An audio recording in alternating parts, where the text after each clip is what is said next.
Ladies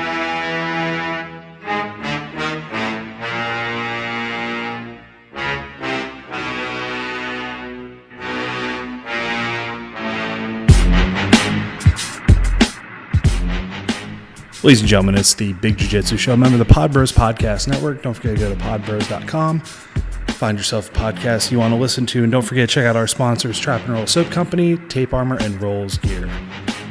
I'm Rob, and I just did a really awesome interview with Birdman. If you're not familiar with who he is, he's a third-degree black belt out of Brooklyn, New York. Came out for the Origin Camp with a few of his students. Ewok was one of his students, and also the guy who does a lot of graphics for him joined us as well. So I really do hope you guys enjoy this interview. And always don't forget to go to bjjshow.com to find some of the old episodes and buy a t-shirt, buy a patch. And don't forget to rate and review us on iTunes. And I'll see you guys after the episode.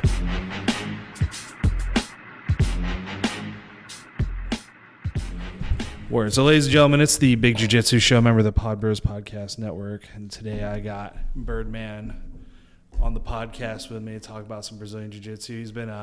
He was here at the Origin Camp, had a good time, hung out in our cabin for a little bit. Pretty awesome dude. And I really want to hear his story. So, Birdman, thanks for coming on the show, man. Oh, it's a pleasure to be here. Man. Thanks for having me. Anytime, man. So, before we really get into wherever the discussion goes, could you give our listeners just a kind of brief history how you got started in Brazilian Jiu-Jitsu or martial arts in general? And okay, yeah, sure. 1998, I had a near-fatal bike crash. Blew out my spleen. Everything just shredded my insides. Tore my left ear off. Pushed the left eye back into the ocular cavity. Broke 7 ribs, both wrists. So I flatlined. I was defibrillated, brought back. Saw no white light, nothing like that. There's no come to Jesus moment on nothing out there? Nothing out there. Damn. It's a dead dark box. I can say that straight up. So me and my buddies, I jumped dirt bikes.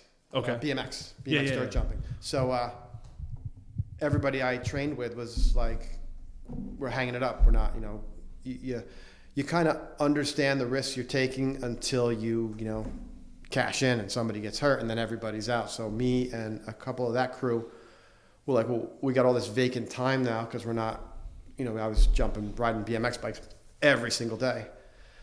So we remembered the Renzo Gracie from UFCs and say, hey man, we always talked about that. Now we got all this time. Let's hunt it down. Let's find it and let's do it. And that was, so I started jiu-jitsu in 1999, a year later. Wow.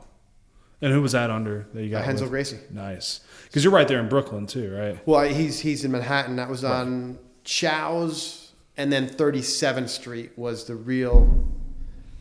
big starting point for a lot of people there was 37th Street. That was the place, if you know the New York City Jiu-Jitsu scene history, that was the place that was above the methadone clinic. So when they talk about old school training at Renzo's, they go, yeah, you trained above the methadone clinic. Okay. So there was, at any at 5:30, 6 o'clock, there's a collection of 30 or 40 junkies and jiu-jitsu guys congregated on the sidewalk waiting for the doors to unlock. Oh, wow, dude, that's crazy. It was quite a mix of strange people on both sides. Yeah. Not really too many normal jiu-jitsu people out there. Especially then. Yeah. You couldn't Google it. Your buddy in Nebraska couldn't email you, hey, I heard this guy's teaching down the road. You had to find it. There was no sign on the door. It was a 5th floor. Elevator worked sometimes so that you walked through a dark stairwell where junkies were passed out on the floor. And it was word of mouth. Renzo did not advertise. They didn't have a phone number. So it was like you had to find out where it was, when it was happening. And not only that, but you were kind of tested when you came in. Because back then, you didn't train at another school. You didn't drop in, at another academy. If you trained at Renzo's, you didn't go, oh, I'm going to go train with David Deeve today over here, or, some other guy over there. It didn't do that. A, you weren't welcomed by a lot of people, and B, your team wouldn't have it. Because the big thing was you're fighting these teams in tournaments, and you don't want to give up what you have. You don't want somebody spreading the knowledge, check out this move, that technique, this. Right. Because then it comes back to bite one of your teammates in a tournament. So that was kind of the atmosphere at the time, is you didn't cross over, you stayed in your academy. And then, like, because I know, like, YouTube kind of changed some of that because people did see, like, what the fight was and whatnot. But like you said, back then it was very close guarded, Yeah, in tournaments, a Renzo guy never fought a Renzo guy. So they were put on opposite ends of the brackets, and if it got to a semis or a quarters or a final, it was usually a coin toss to see who advances or who wins, because Renzo thought, if two of my guys go against each other, they're really going to have to dig deep in the box. Yeah. And everybody's going to be watching it. And they got to pull out all the secret stuff. Yeah. So your level is high up there, so you're going to really have to dig deep to beat the other guy, and he didn't want that. So it was like, okay, we'll just advance one guy, and then, if there was no other guys to fight, then it was just a Renzo guy would coin toss all the way to the top. So it was different. It was much different. Yeah. So when you talk about, like, you said, like, old school training, you're talking about, like, oh yeah, you were old school because you're at above the methadone clinic. Yeah. But so what were classes like then? Usually, like, what did it consist of? Class started at 6 p.m.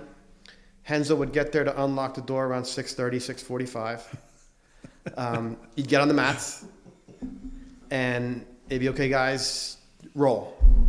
So sometimes roll for 30 minutes or so. And I think I look back now, I didn't realize what he was doing then. But what he would do is he would walk around the room. He'd be shaking hands and talking to people, but, secretly he's watching to see what happens. And he's looking for the most common mistakes or kind of void in Jiu-Jitsu. If he walks around, there's 40 guys on a mat, and he sees 5 guys get caught in triangles, then obviously the class is telling him he needs to work on triangle defenses and escapes tonight. If he sees a bunch of guys going for arm bars and they're just not getting them, then that's what so he would look at, like, what was the biggest thing he saw that needed to be improved. And I've spoken to him, more recently about that, and was indeed what he was doing. And it makes a lot of sense. He always said the class will always tell you what they need to learn. Kind of like its own living, breathing curriculum. The class tells you based on the rules, like you're saying. Yes. Pressure causes evolution. That's true. Very true.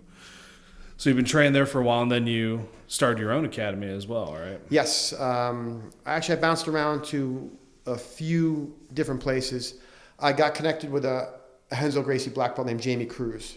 Almost from the start, we became very good friends. We were roommates for a long time, and then he established his own program in New Jersey, and I kind of went as his right-hand man to do a lot of things. And I left. I got my purple belt at 37th Street, and then I was kind of going to Renzo's a little less frequently because Jamie needed help at these schools. He went through a couple different schools till he finally got set up in a pretty big school as the head instructor. So we went through a couple of places to get there, and that's a lot of fun. You meet a lot of new people, and you're training every day. And my job was, as a purple belt, anytime someone came into the room, it was like, they want to roll with the black belt, and his was like, you gotta roll with the Birdman first. Then if you get past the Birdman, you roll with me. And nice. So big guys come in, and wrestlers and football players and tough guys, and they just want to, okay, we're going to give it to some, because Jiu-Jitsu is still kind of not very common at that time. Yeah. There's some lower level cage fights and tournaments, and you're starting to see it a little more. It's not as televised. It's no podcasts about it. There's no magazines. So it's getting a little more. That's like the 05, 06, maybe 04, somewhere in there, where it's starting to get a lot of traction, but it's not there yet. So we're still like progressing. Yeah. I mean, I brought it up before. Oh, excuse me. I kind of see it kind of like skateboarding was for a while. Absolutely. Absolutely. Kind of like for a while it was just like, dude, these fucking weird kids are rolling around on boards with wheels, and then now they're like on ESPN. Yeah, well, it's exactly like that. And it's even so much like Jiu-Jitsu because the tricks, the evolution of, when I skateboarded in the 70s, if you did like, a cess slide or, there's other these boneless or something like that, tricks, now they're doing 1080s. When I started Jiu-Jitsu, there was no such thing as half guard. It was half mount. Those series of sweeps by Gordo weren't there yet. Yeah. They may have been in Rio, or, they might have been, at Espacio Vitale's working on the whole half guard series, but it's not really out there. So it was always referred to as half mount. So just like your point with skateboarding, the evolution, that's a very good analogy, the two of those. And so like you're talking about, like, you said half mount, half guard, like it may have been in Rio. So was getting different knowledge of me outside of like Renzo or people coming up and sharing what's been going on in Brazil, was that kind of difficult to come by, or was it more frequent just because they wanted to keep the flow of information going? It was difficult. It was a kind of you had to really network because it was all VHS tapes. Yeah. And you had to find people who had the tapes. Like the first big tapes we sought out were the red tapes. It was a box set of Renzo Gracie, Craig Kukuk instructional tapes. They came in a red box, so they were called the red tapes. And You had to find them, or copies of them you found. Most of the copies were incomplete. There was a bunch of Hickson seminars, like there was a Chicago seminar, and I think a Florida seminar. You could kind of, if you knew the right people, you can get a copy of it.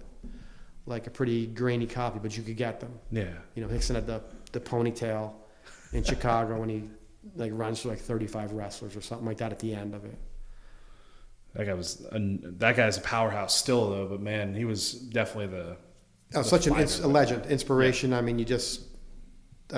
Another big turning point at the early stages was that when Choke came out on DVD or VHS or whatever I had, that was, you started seeing, the differences, the catch wrestler than the jiu-jitsu guy. Yeah. So with that then, like you said, the flow of information is a bit difficult, but you're getting the VHSs. I started kind of 04, 05 and took an extended break and then came back to it. So like the 4 or 5 years in between was kind of like a bit of a shock coming back. Cause like you said, it was, you find the tapes, and I remember a good friend of mine, Ricky, was like, oh shit, I got the X-Guard DVD set. It was like $170. Oh yeah, like, what the fuck, dude? Yeah, you got gouged by people if you had a good buddy, I made you a copy or something like that. Yeah, but somebody else, like, no, they're gonna hammer you with it. Yeah, it was a little easier to make copies of stuff back then too. Somewhere I have one of those Rubbermaid bins with well over 100 VHS tapes. Wow. Of like super old stuff, like even stuff that I got at the academy, like guys training, like when Kiyoshi Kasao, TK from Pride, he trained there for like a month or so, and he was rolling with a lot of the guys. I got that, and just footage of Renzo and Hyan rolling, or Renzo and Rodrigo, or Matt Serra and the guys. Because when I started, Matt was a brown belt, and he was there almost every day. Like all these guys were always there. Like on any given day, you'd have Matt and Nick Serra, Ricardo Almeida, Sean Alvarez, the McTighe brothers, Jamie Cruz, all these, Rodrigo Gracie, all these good guys, Hyan Gracie, coming in and out of the gym.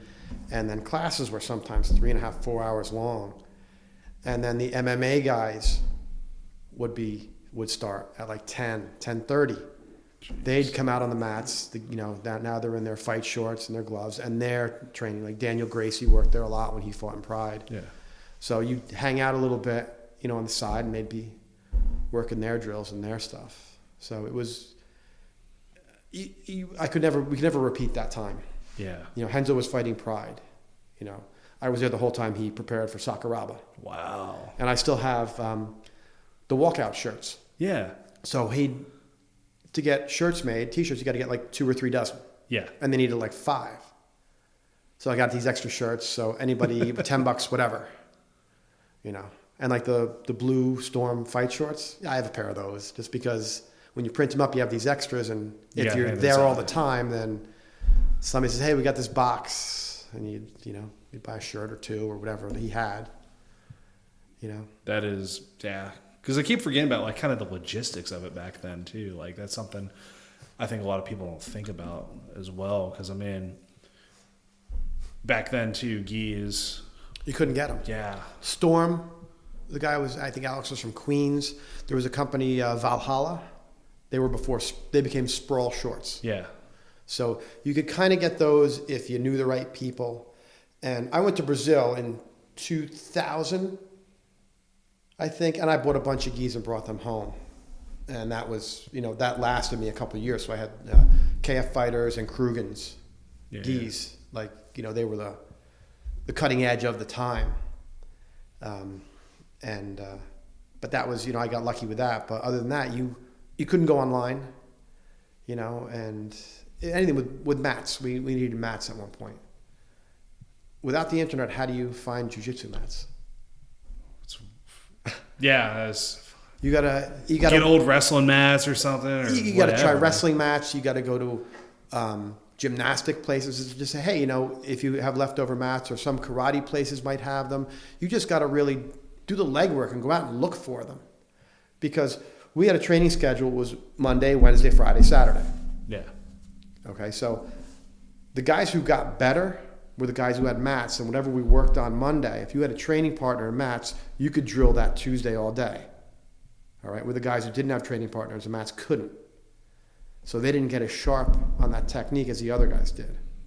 There was like a Long Island crew and there was a Jersey crew, and we were a collection of like a dozen or more guys, and a portion of us, or most of us, would get together on the off days and drill these techniques we were learning, because we went out and found mats. Yeah. These old zebras that somebody was going to throw in the garbage, or like half waterlogged or horrible, but and they still were like $25 a mat. They weren't cheap. Yeah, back then it was still quite expensive. Yeah, because everybody knows you can't get them anywhere else. You can't go online. And if you were traveling somewhere, you couldn't,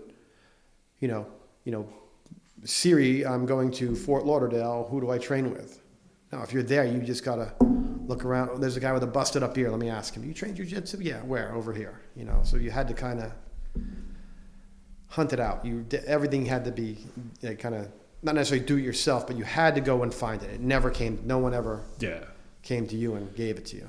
So do you think that kind of that type of dedication just for finding the art kind of shaped the type of person that was there? That it was kind of like you said, a certain breed of person is going to come. They're really going to actively look for it. Instead of like, I'm walking down the street, I'm like, oh shit, there is a jiu-jitsu school. What is that? Yeah, let me give that a try. Yeah. Well, the guys who stayed, a lot of guys came in, and for whatever reason they didn't come back. And there's a couple reasons. Either one of the biggest reasons was they considered themselves a tough guy, and then they just got the shit beat out of them by a 125-pound guy, and they're just not going to come back. And then there's a guy who says, I want to know what you know, right? Yeah.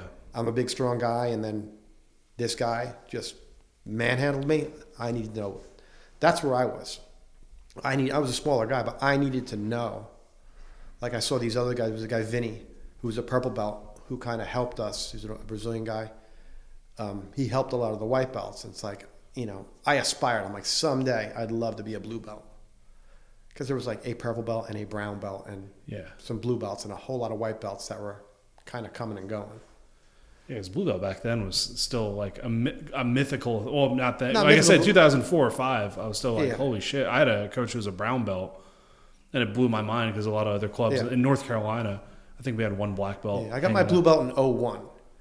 And that was like, you saw some guys, and there were some real heavy hitters at purple belts. Like, these guys are like, big, young, strong guys. It's like, and I remember still to this day, the best promotion, the best feeling I ever had was getting my blue belt.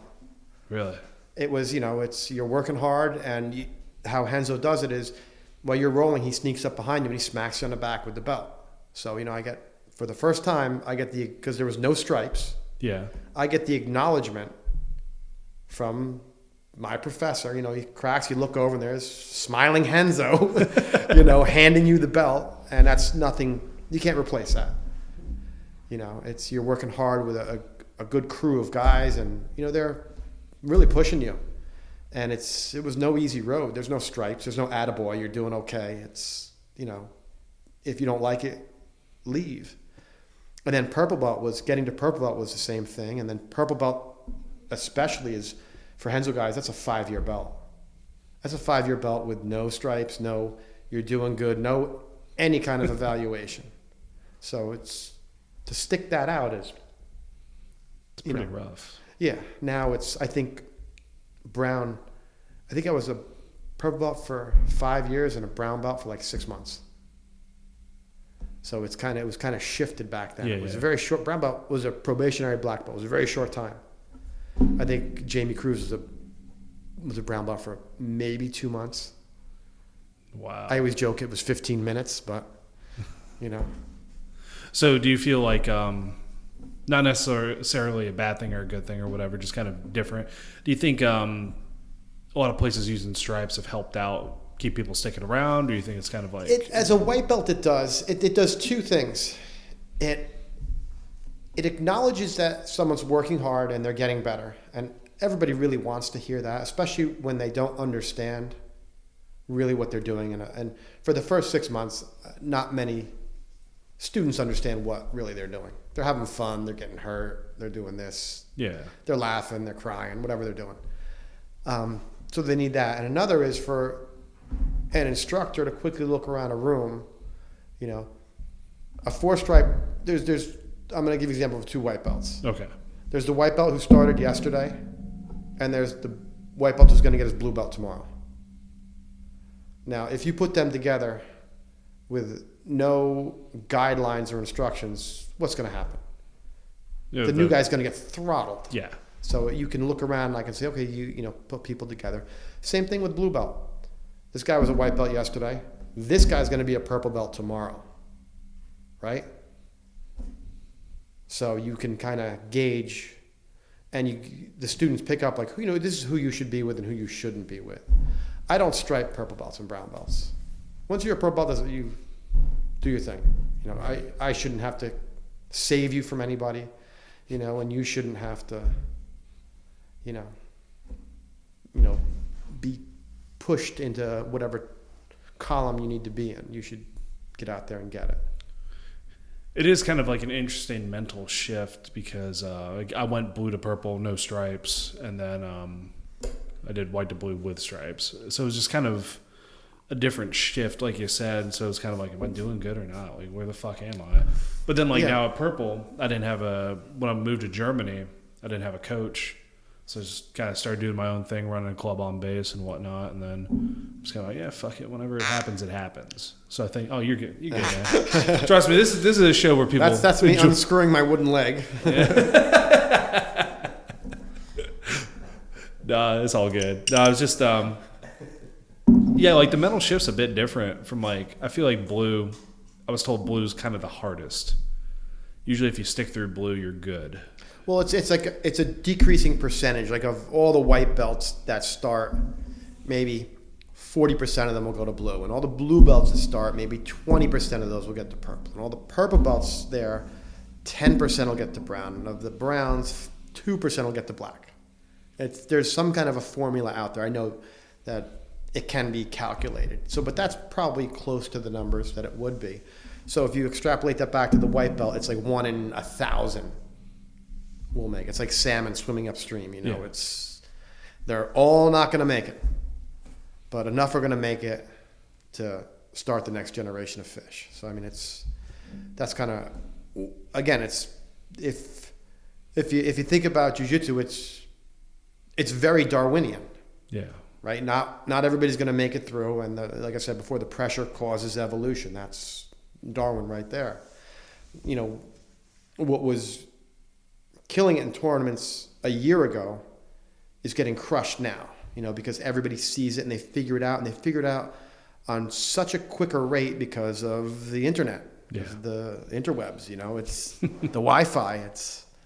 It just allows people, it's like the foam pit of skateboarding and BMX.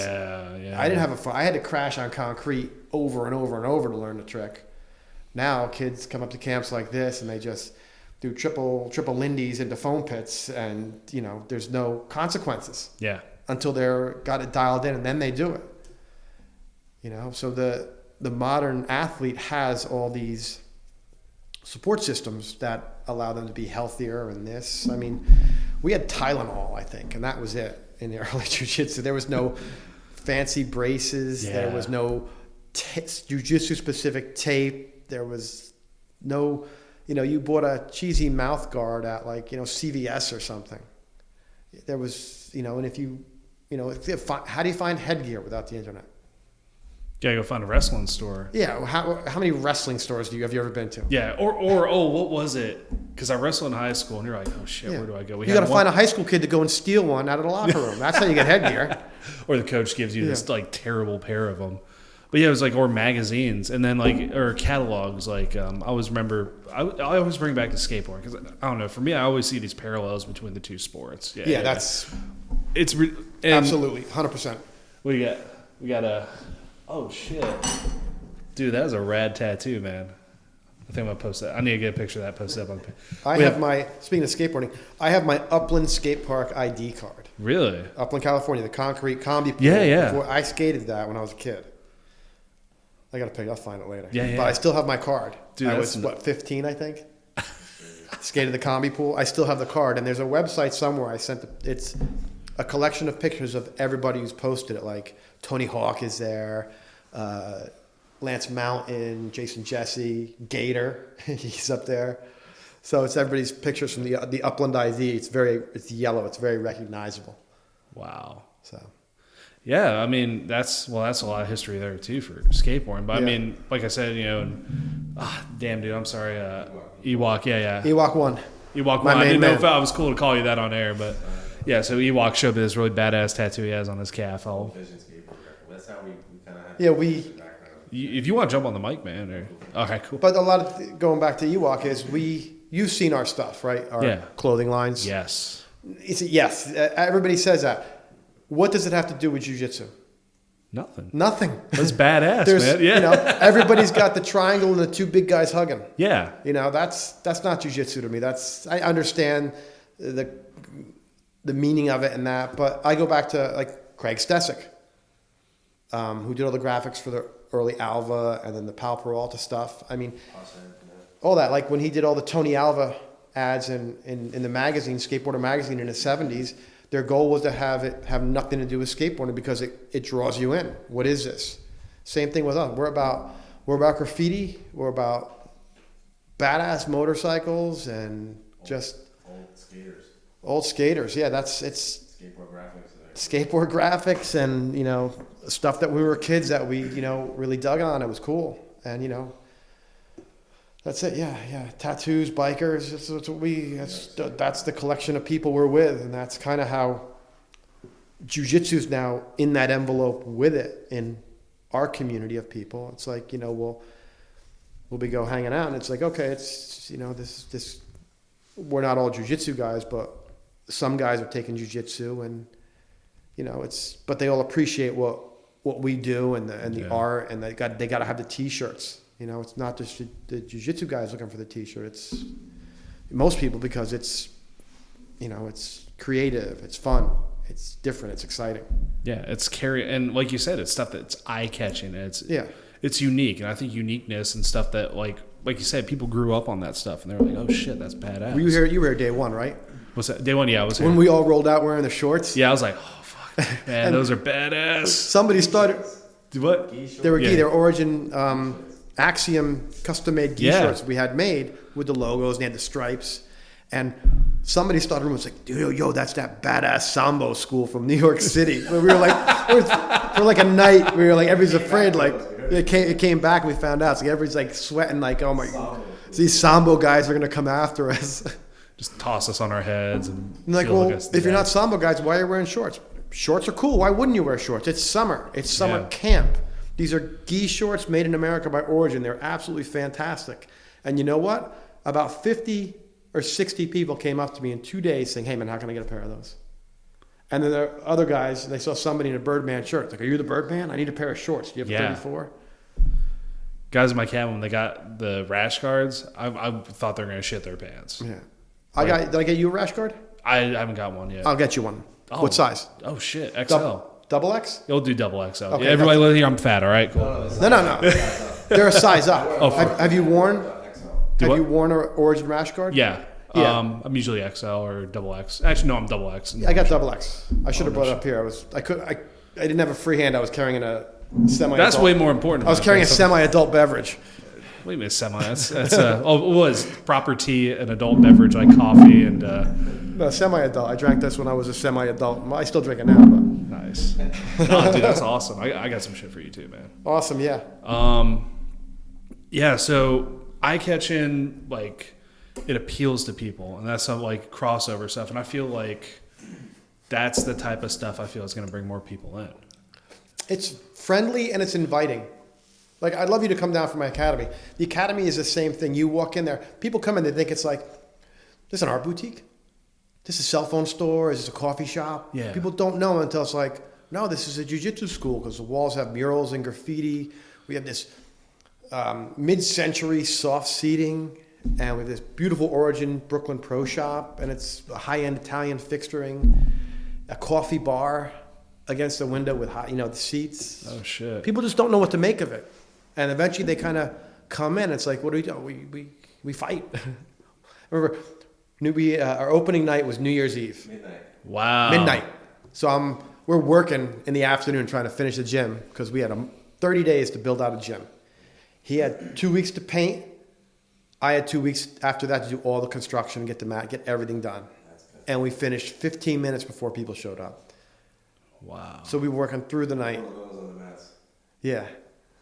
So the owner of the building came by, for my birthday, gave me a bottle of whiskey. He's like, that's nice. He's like, congratulations. He's like, you're going to do fantastic. And it was, just a great experience. So we did at 11 o'clock, we had an open mat, and then we stopped. And at midnight, New Year's Eve, we had a toast, to start the year off, to start the new school off. It was just perfect. Damn, that was amazing. Yeah, the timing. In all my years of jiu-jitsu, there's always been the timing there of when things happen and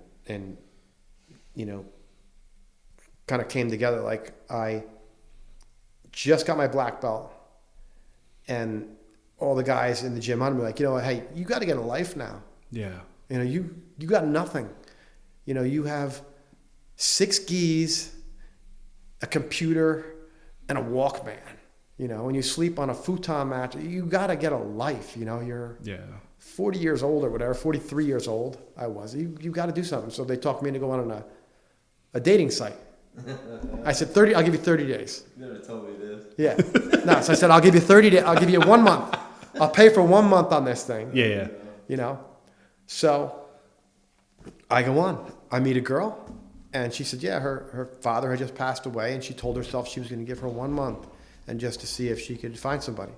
And we've been married for 7 years. Awesome, man. That is awesome. So yeah, it was just, it's always been that timing since jiu-jitsu came into my life. With the BMX and the jumping, it was crashing and, drinking and just revelry. It was just craziness. It was out of sync, Yeah, it was just a lot of living by the seat of my pants. And since the jiu-jitsu, everything started to come into focus more in my life. I had to get healthier. I had to eat better. I had to get more sleep. Everything had to kind of adapt. And I got so far into it, was like, okay, well then I can't have regular jobs now. So I had to work overnight because the problem was I would take a jiu-jitsu class, I couldn't get to sleep. Yeah. So fuck it. If I can't sleep at night, I might as well work at night. So I would train, go to work, and just noodle about jiu-jitsu in my head when I was supposed to be, driving a forklift or whatever, and then sleep, come back to the academy, do it all over, and just, if I'm going to lay awake stressing about stuff, I'm going to do it on somebody else's dime, not mine. Yeah. So they're paying me to do. I do my job, but I'm still, thinking about jiu-jitsu, and I'm not losing sleep anymore. So everything had to evolve around jiu-jitsu. And like I said, got to the black belt level, and the guys were like, hey, you gotta kind of slow it down for a minute and try and normalize your life a little bit. And that's one thing that Carlos Gracie told me in Brazil. He's like, I asked them, you only train Monday through Friday. How come you don't train on the weekends? And he says, weekends for the family. You dance sambo, you go to the beach, you do time with the family. He goes, if you don't have balance in your life, you will never have balance in jiu-jitsu. That's why we don't train on the weekends. Where here in the States, we don't have a Saturday class. Well, you got to have a Saturday class. Like, well, no, you got to have a life too, and that's kids and everything. If you work a full week and you have a family, all the stuff has to happen on Saturday because that's the only day you're all together. Yeah. So that's why we don't have classes on Saturday. We have one class on a Sunday just for. But in Brazil, there's Monday through Friday, no weekend classes. Did not know that. I figured it'd be there no, they're every hour of the day, every day of the week. There's 3 classes a day. Espacio Vital at Baja Gracie, there's 3 classes a day. Yeah. And everybody's there. But it's the weekends. Yeah, like Carlino said, you got to have balance. You got to have family balance, jiu-jitsu balance, work balance. Without that, if one thing goes out, nothing else is going to work right. If your family life is crazy and things are happening, you can't focus on jiu-jitsu. You can't really focus on work. If work is going crazy and keeping there longer hours, it's the same thing. The other 2 are going to suffer. And if you decide, I got a fight coming up and I'm just going to spend 18 hours a day in the gym and that, you're going to lose your job. You're going to lose your family. Yeah. So you have to have that balance. That is important. Yeah, because I've seen a lot of guys, they go nuts, absolutely nuts. Hey, I'm going to be here every class, every day. That's cool, man. I tried doing that. I was a young guy with barely a girlfriend at that point, I guess. You get hurt, you get fired, you get dumped. Yeah. That's what's going to happen. Yeah. Because that's what happened to me. Happened to me. I was. Yeah. I got my blue belt and I broke up with this girl after 4 years. I think I was a blue belt. And this girl said to me, she's like, Valentine's Day is Wednesday. I train on Wednesday. Yeah, same shit. Yeah. No, not Valentine's Day. It was I took this girl out on a few days. She's like, "Oh, why don't you come over, hang out?" And then she sent me a text. I was getting ready for class. She says, "Hey, I'm making spaghetti tonight or whatever." I was like, "I can't go. I got class tonight." And the text back was like, "I don't even know why I fucking try." Going to class for real then. Why would you make spaghetti on Tuesday? I train on Tuesday. Yeah, because there's class every night. I want to do it. Yeah. No, I'm sorry. Yeah, you got to find if you're not lucky enough or if you're not at that level where you have your own school, your own facility, where it's not your job. It's easy for me because it's my job now. Yeah. So my wife completely understands. She wants me there because that's what makes our academy better. Yes. Is me being there, me being hands-on, me being here at the camp is going to make me a better instructor, a better business owner. So we're investing in the networking, the people we meet to make our academy better. But if you work, at Joe's Pizza, training jiu-jitsu doesn't make you a better pizza guy. No. So Joe's going to get mad. Hey, you're spending too much time at the gym. Why need you making pizzas? If you're not making pizzas, then you got to go down the road. And, your girlfriend is like, hey, I have my needs as well. I need you to be here for these days and that day. We want to do these things. And if you can't be here, then you got to go down the road. So yeah, it's a balance. It's a juggling act, and you have to juggle it. And if you drop some balls, you drop some balls.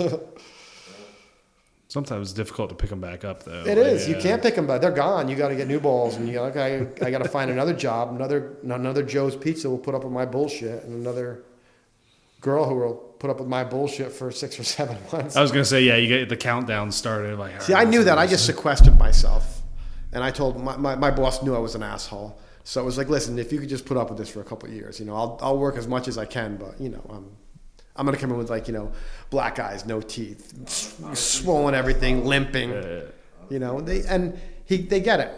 And I think funny when I met my wife online, the first pic I showed her was me with all my teeth knocked out. And I said, listen, I this is what I look like. I get ringworm, I get busted up, I get punched, I get kicked. I'm tired, I'm always sore. If you can put up with that, then we can. But this is what it is, and I'm too old to change. I don't think I'm going to change. And she didn't try to change me, but she got it. She really got it, and it made sense. And I think she appreciated wow, it's not like I said, hey, I'm a banker, or something like that, or I'm a finance guy. I aimed low, so that way I can do nothing but look better. Yeah. Not like the guys who shoot those guys who are players and they go after them and they shoot so high.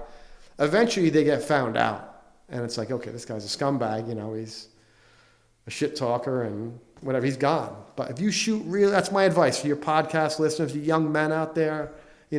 Aim low when you describe yourself. That way you can only get better. That is the best advice ever. no one wants to hear that shit. So no, I've been married for almost 6 years myself, and she definitely we're on the same road. Yeah, she definitely puts up with a lot. It is. It's just a lot of. You know what it is? It's the little things you don't think about. Laundry. Yeah. You know, bitching and moaning about elbows and shoulders and my back. You know, hey, I'd like to go to the farmer's market tomorrow, but my back. You know. It's the late class last night. Yeah, come on, Thursday's the late class. I can't go to the Friday farmer's market because I'm all fucked up. Yeah. Yeah. Oh my God, man! I feel like you just nailed that one on the head for me too. It's brunch. Can brunch be at 5:00? Mimosas. Yeah. Make my soreness go away. It does. They truly do. Bottomless mimosas definitely help out from experience. But yeah. But my wife's a gem. She really. Yeah. And I can say that honestly, that where I'm at now with the work we're doing with Origin, on all the products we provide in the pro shop and the gym, and I couldn't have done it without her. So it's connected. I mean, like I said, the timing thing. If I hadn't met her, if my guys hadn't busted my balls to meet someone, if I hadn't met her, if I hadn't pursued her further, if we hadn't got married, I wouldn't be here right now. I'd probably still be driving a forklift in the Bronx or somewhere, I would have had a failed school or two or something like it's. Yeah. You have to have that timing. You have to have that teamwork. You have to have that balance to really, for things to grow. I mean, I think we're doing a good job at the gym. I think we've really grown, and we grew in a smart way.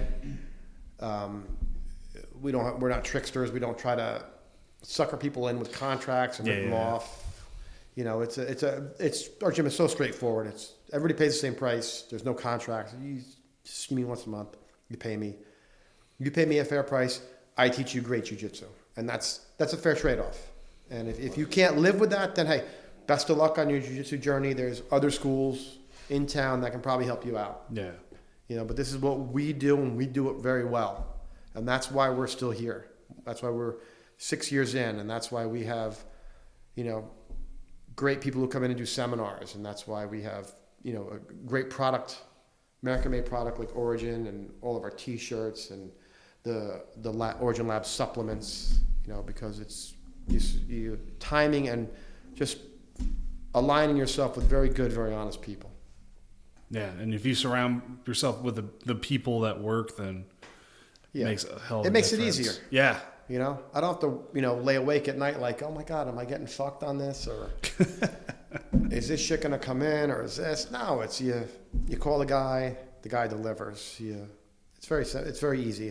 If you're honest, if I'm honest to my students, if I'm honest to my suppliers, and my suppliers are honest to me, what do I worry about? Yeah. Really? Nothing. I just worry about waking up on time. Yeah, especially if you have a rough night of training too. Yeah, worry about waking up on time. We won't talk about Thursday night though. It was Thursday night. Thursday night was the night before Friday where we missed the morning session. Well. And then we can't go into the personnel on hand. The logistics, they're, one of those burn files. Those files were thrown No, second night. It was our second night. Oh, well, the first night of the... Yeah, the first night of the camp. Something...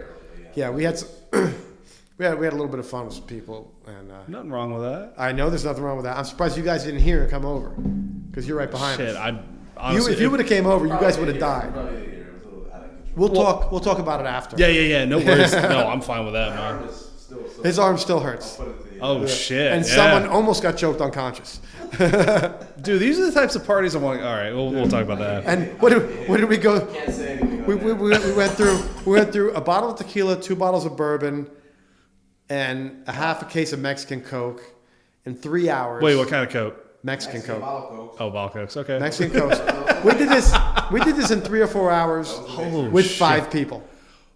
Wow. Yeah. That's why we didn't make it to and Brian said to us, "Hey, I didn't see you guys at camp this morning." I was like, well, Yeah. It was a tough ride home. I was gonna say I've been Let me inflate this for you. Oh my God. Yes, oh my God, that's right. All right, fair enough then, Yeah. So that was our Thursday night. That's badass, though. It was Fuck, fun. I wish it came over that. Yeah, you guys should have.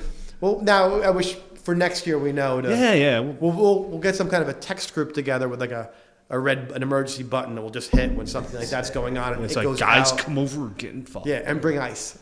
Yeah. It was just a quality time. A lot of good stories, and I wanted to ask him some personal stuff. Yeah, we got. So I knew this person, Yeah. Mr. X, from Yeah. the late '90s, 2000s. Really? Yes. Okay. Vegas stuff. Okay. And we kind of chopped a little bit about the people and the times, and so did our boy Troy and Craig were there too.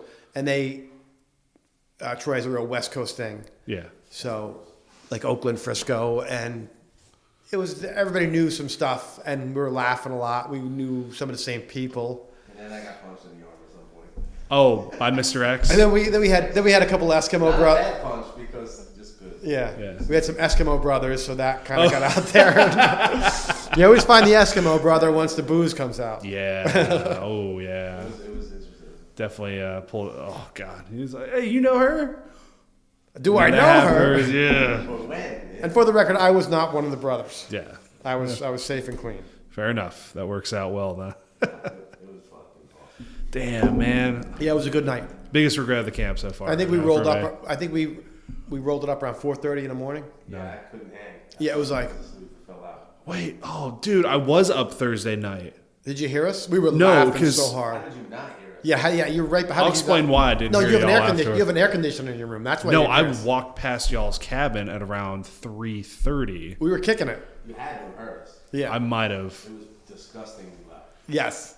I'll I was like, these guys around us are gonna hate us. I'll tell you why off air. Okay. Like, that's another one I can't No, talk not about. fair. It's not as cool as your why you can't say it. It's, But we do have the best roommate for late night parties. He's what's it? Tim. Tim. He's deaf, so he took his. oh yeah, dude, Tim. Yeah, he took. He Tim's was fine. awesome, man. He was fine. He just put a sheet over his head. He was fine. It got really loud. He didn't give a shit. Dude, that's awesome. He's a great guy. He's awesome. Yeah. Had a lot of fun with him Yeah. this week. You know what was great about him was, again, this is about the jiu-jitsu, the person, and I tell you, there's one of the many things he did that really shined. One thing really impressed me was Nicole on the first night, or the night before the first night. Yeah. So we came in a night early.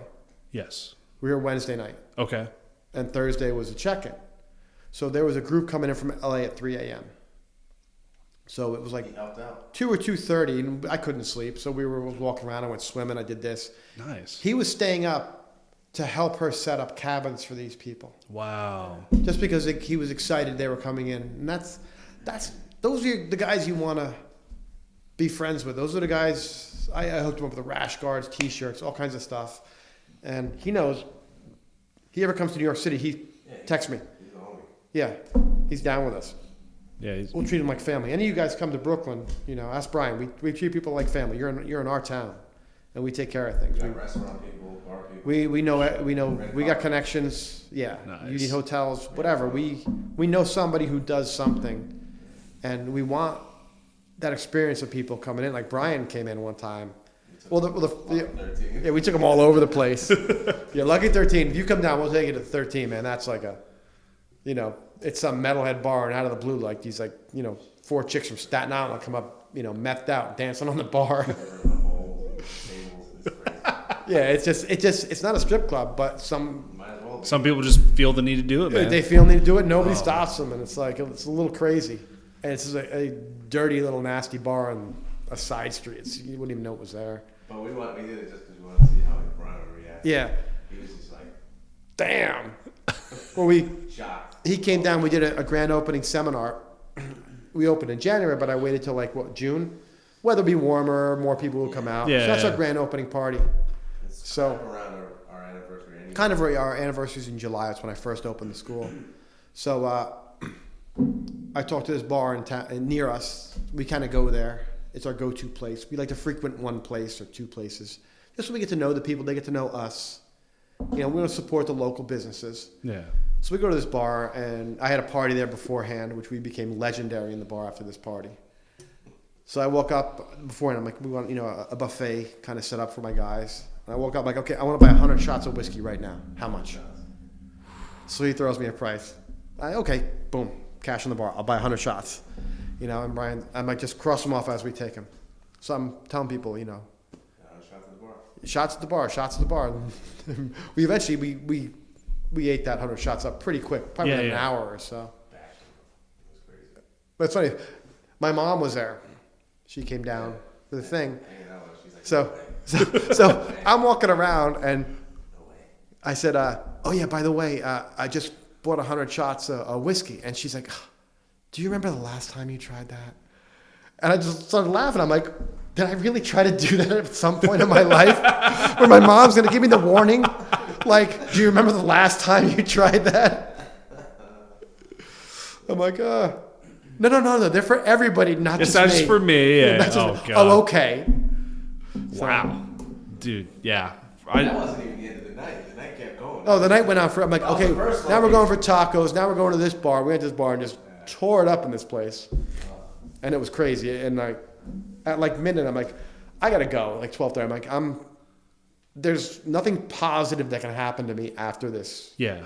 It's only going to be stupid shit. And I'm going to, But our guys stayed till like 4 a.m. and they just tore the place up. And I had a birthday party in December.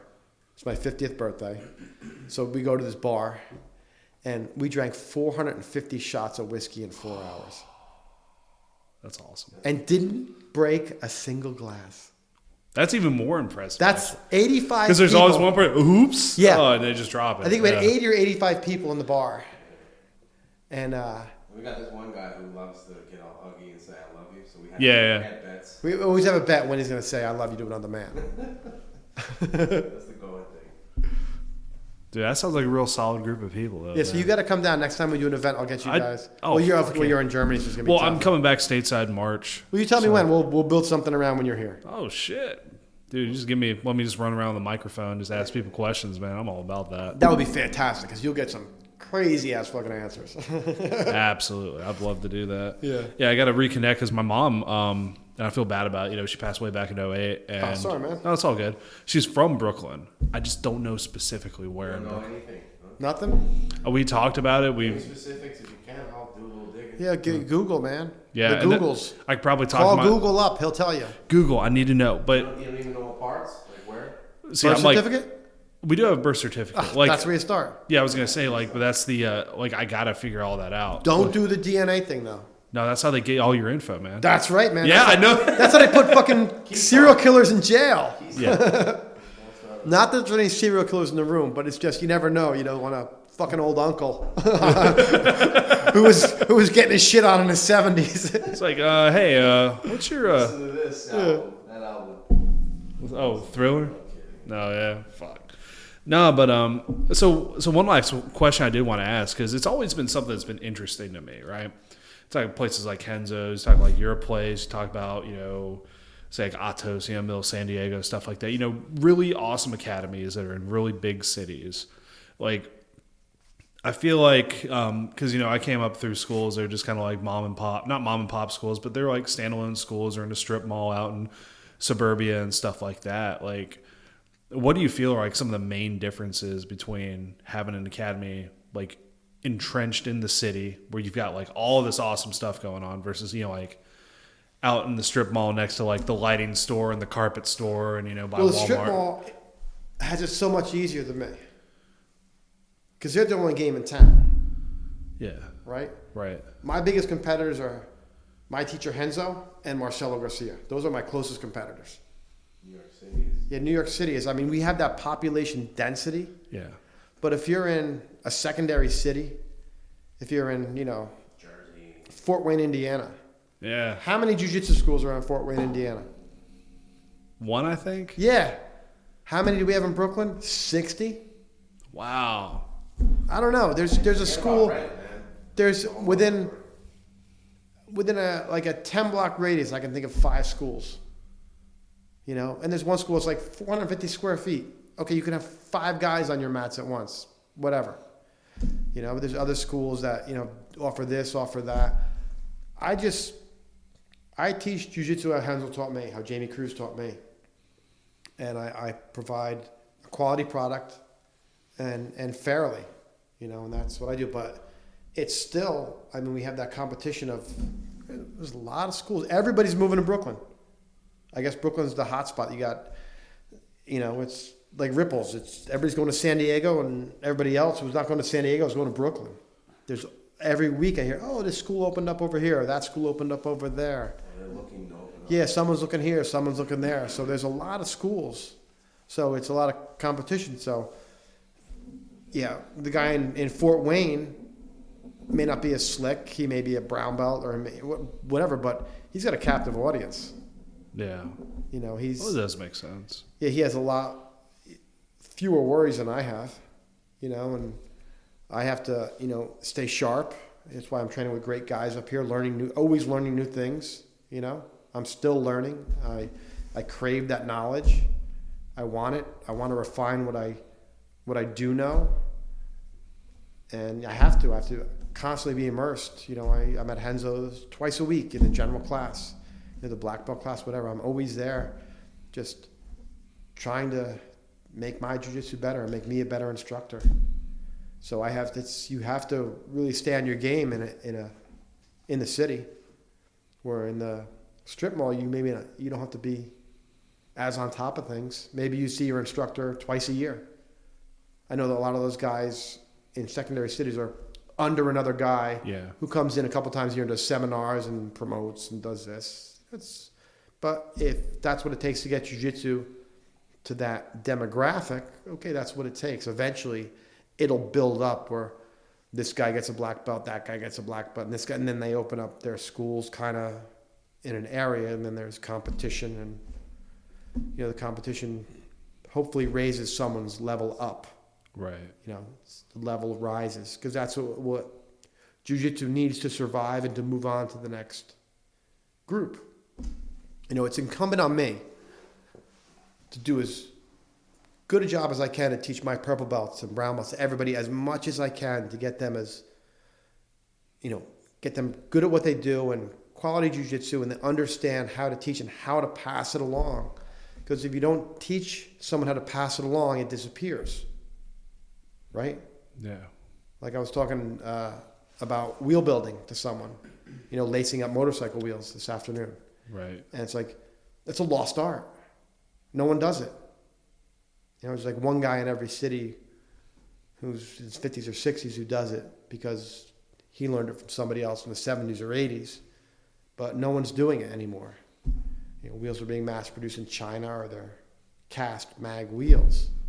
So I don't want jiu-jitsu to become a lost art. So it's my responsibility as a black belt to teach that next wave all the things I learned from my teacher Renzo. He learned it from Carlinhos.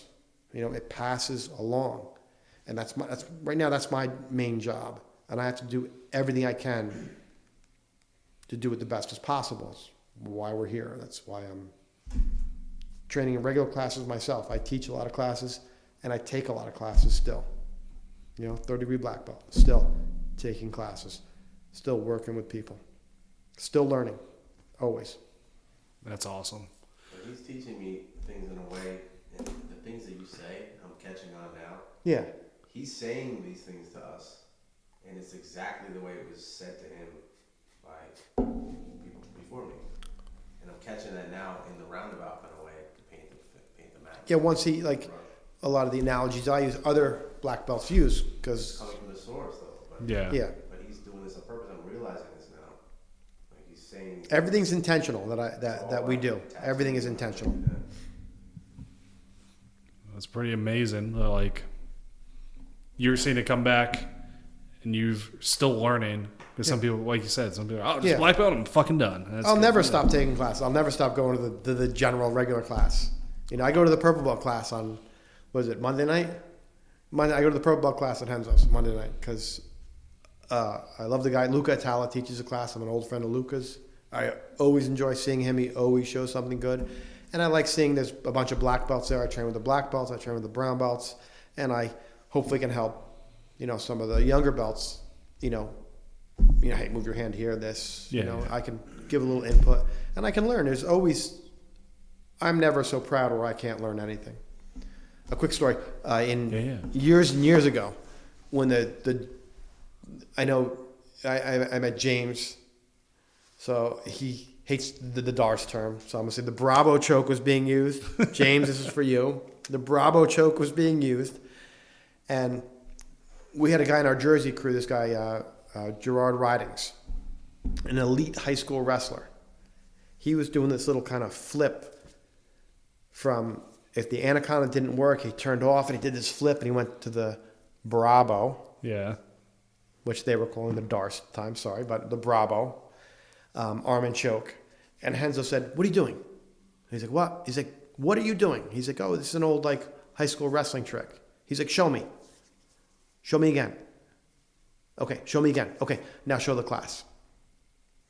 So here's a legendary black belt. So he's a white belt doing something that caught his eye, made perfect sense. This works. Okay, I need to know that. See, that's the difference between jiu-jitsu and other martial arts. Would a karate guy defer to a white belt for information? Not usually. No. Yeah. Wouldn't happen. He saw it and realized, I can use that. That makes me a better fighter. I need to know it. That has always stuck with me. You can't be so proud or so high and mighty where you can't learn from some guy who just walked in the door. You don't know what his history is. Yeah. He's wearing a white belt, but he has a legit wrestler. And he had this little thing he did that worked perfectly into a choke they were working on, early 2000s. The opposite of the Anaconda. Yeah. The Bravo. It just fit right there, and they put it all together, and it became a staple move. That is amazing. Yeah. That's good. I mean, that's jiu-jitsu. Yeah, the way it should be, the evolution. Yeah. And if we come back for a reunion podcast in 10 years, the sport is going to be evolved so much further from where we are now. Yeah, sorry. Are we getting the hurry up music? I don't think so, no. No, oh shit, maybe we are. Wait. So anyways, before we finish this up, is there anybody you want to give a shout out to, Birdman? Anybody you want to say what's up to? Or I always told this guy I would give him a shout out if I ever got on anything. Who's that? The TJ Mitch. TJ Mitch, keeping it real on the OG and on the match. Internet legend, and TJ Mitch. And on the barbecue tip, yes. I've seen this guy's barbecue photos on Instagram. TJ Mitch, yeah. what's up? So he's a long-time training partner, a long-time friend. And I said, if I ever got my arm raised and somebody threw a microphone in front of my face, I'd say I'd throw him a shout out. So TJ Mitch, you get a shout out. Awesome. Well, Birdman, Ewok, I appreciate y'all coming on out and talking to me on this podcast. Great time. It's awesome. So, ladies and gentlemen, this has been another episode of the Big Jiu-Jitsu Show. Member of the Pod Bros Podcast Network. Don't forget to go to podbros.com. Find yourself another podcast you want to listen to. And don't forget to check out our sponsors, Trap and Roll Soap Company, Tape Armor, and Rolls Gear. Find all of our old episodes at bjjshow.com. Rate and review us on iTunes. I'm Rob, and I'll see you guys next time.